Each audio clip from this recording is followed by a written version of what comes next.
이어서 애저에서 제공하는 보안 기능 중에 방화벽에 대해서 살펴보겠습니다.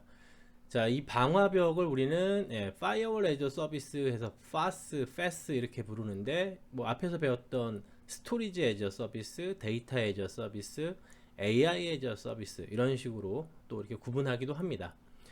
어, 일반 방화벽에서 제공하는 그 기능이랑 거의 같다고 보시면 되고요. 방화벽이 제공하는 기능은 데스티네이션과 소스, 그러니까 들어오는 것과 인바운드, 아웃바운드를 기준으로 해서 액세스, 디나이 이런 식으로 이제 구분을 하고 있죠. 방화벽단에서 특정 IP나 뭐 특정 포트는 못 들어오게 막는다든가, 그래서 우리는 외부 방화벽, 내부 방화벽 이런 식으로 구분을 했었죠. 자, 애저에서는 어플리케이션 게이트웨이에서 이 방화벽 기능을 또 제공을 하고요. 또 우리가 알아둬야 될 단어가 웹 어플리케이션 파이어월이라고 해서 WAF라는 기능이 있습니다. 이거 OSI 7 내에서 어플리케이션이니까 L7에 해당하는 기능이겠죠. 자, 디도스 공격에 대해서 설명을 드리면, 앞에 잠깐 디도스 공격이 뭔지 설명을 드렸고요. 기본적으로 애저에서는 이 서비스 레벨에 따라서 제공하는 기능이 다른데, 베이직 서비스에서도 기본적으로 디도스 공격에 대한 프로텍션 기능을 제공을 하고 있고, 스탠다드에서는 좀 더 자세한 그 세부적인, 제가 커스터마이징 할 수 있는 부가적인 기능을 제공을 하고 있다. 이 정도만 알아두시면 되겠습니다.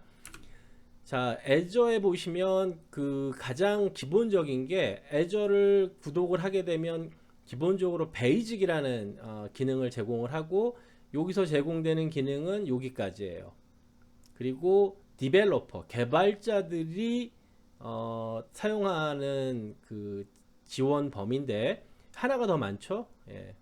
문제 해결을 위한 타사 소프트웨어 지원하고, 이제 뭐 시험에 가끔 나오는 내용인데요. 메일과 전화를 통해서 어떻게 할 수 있느냐. 얘는 디벨로퍼는 업무 시간 중에만. 그래서 스탠다드부터 메일 및 전화, 그리고 프로페셔널 다이렉트 이렇게, 그리고 각각 금액과 지원 횟수가 이렇게 나와 있습니다. 뒤에서 좀 더 자세히 설명을 드리고, 일단 여기서 얘기하는 베이직과 스탠다드라는 건 요 서비스에 대한 범위구나, 기준이구나, 이렇게 이해하시면 되겠습니다. 자, 네트워크 시큐리티 그룹이라고 있는데 NSG라고 부르죠. 앞에서 우리가 리소스 그룹처럼 네트워크 보안을 위해서 이렇게 그룹으로 만들어서 관리를 하실 수가 있어요. 앞에서 설명드린 것처럼 인바운드와 아웃바운드 룰을 정하고, 거기에 필터링을 이제 소스와 데스티네이션 IP 주소, 포트, 프로토콜 이렇게 해서 구분을 하게 됩니다. 요 그룹 정책은 뭐 그 우선순위가 높은 그룹과 다른 룰이랑 적용해서 중복 적용이 가능합니다. 자, 어플리케이션 시큐리티 그룹이라고 ASG라고 있는데요. 요거는 이제 어플리케이션들에 대한 관리라고 보시면 되겠습니다. 제가 앞에서 자꾸 그 시스템 구성도에 대해서 설명을 드린 이유가, 여러분이 어느 정도 이제 시스템 아키텍처를 이해하시면 요 그림을 보시고 요게 뭔지 이해를 하셔야 돼요. 자, 보면 인터넷이 있고 요 두 서버가 지금 웹 서버네요. 그죠? 그리고 요게 어플리케이션 서버, 비즈니스 로직 들어있는 부분이고, 요게 데이터베이스가 들어있는 아마 DB 서버 같습니다. 이렇게 보시니까 좀 이해가 어렵죠. 그래서 앞에서 우리가 설명했던 내용을 다시 가져오면, 웹 서버가 여기에 지금 해당하는 내용이고, 요 두 대가 여기 두 대에 있는 거죠.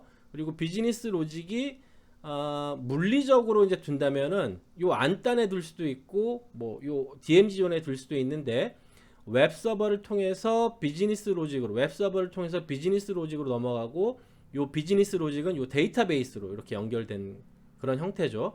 그러면 외부에서 접속하는 경로를 보면, 제일 처음에 외부에서 퍼블릭 IP로 들어오는 사용자는 웹 서버에 접속을 하게 되죠. 그래서 웹 서버에 접속하는 건 허용. 이쪽 웹 서버는 데이터베이스가, DB가, 내용이, 컨텐츠가 없다고 그랬죠. 그래서 들어와서 여기를 해킹해도 별로 가져갈 게 없어요.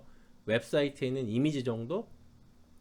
그리고 여기는 개발 코드만 들어있는 거죠. 비즈니스 로직은.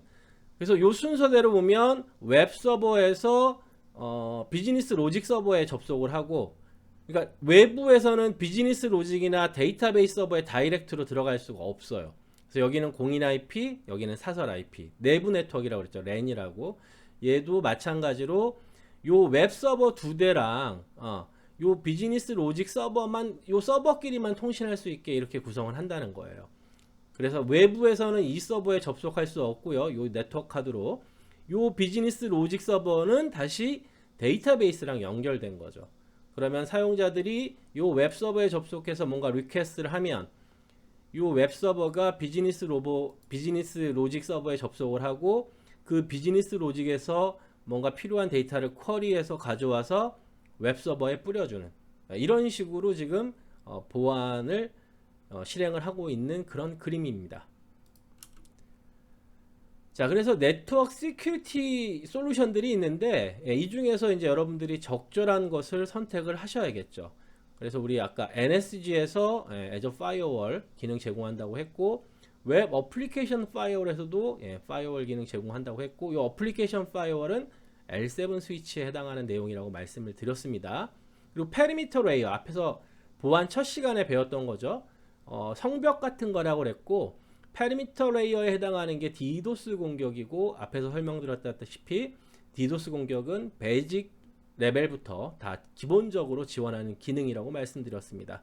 그리고 네트워크 레이어에서는 NSG, 네트워크 시큐리티 그룹을 만들어서 인바운드와 아웃바운드에 대한 정책을, 룰을 정하고 거기에 따라서 외부 사용자들이 내부에 있는 네트워크에 접속할 수 없도록 이렇게 구성을 할 수가 있겠습니다.